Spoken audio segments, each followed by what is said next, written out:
I'm Gloria Fric.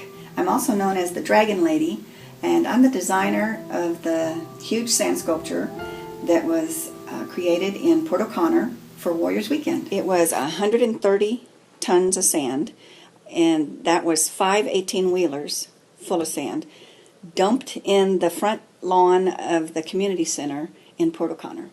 We make a 1-foot base, and it's just sand and water packed solid. And then we put wooden forms on top of that. A wooden form is filled with sand and water, and it's packed, more sand and water, it's packed, more sand and water, and packed, and then we put another form on top of that. And it's kind of like the tiers of a wedding cake. You keep coming in with the forms.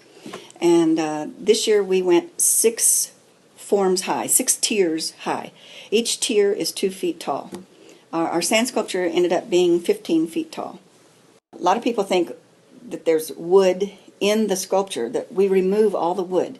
Some people have thought there's rebar in it, but it's just sand and water that's packed. I had 7 actual sculptors. 2 of the sculptors are master sculptors from Austin, and then we have probably 20 more helpers who, they're sand sifters or sand shovelers or whatever we need, tractor drivers, and eventually they become sand sculptors because they catch on to what we're doing. We show them. It took us 12 days total to complete the sand sculpture, and then I was there actually 14 days because I stayed and helped with the soldiers and everything. My crew that works for me, as the soldiers are coming and getting off the bus, I have them all remove their sunglasses, and I tell them, take off your sunglasses. These soldiers want to see your eyes. You look into their eyes and talk to them, hug them, praise them. They don't want to see their reflection of themselves in your glasses. Take off your sunglasses and show them you care.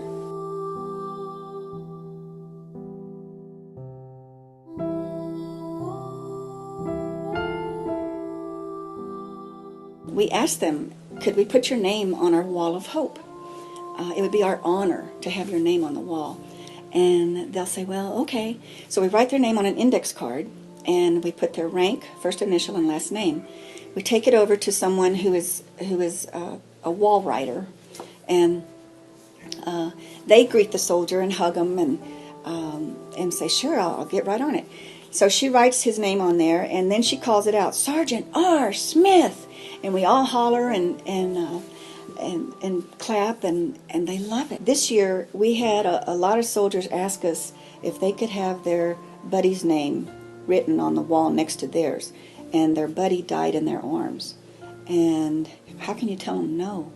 So we would write the soldier's name, and we would call his name out, and then we would write their friend's name who was killed in action.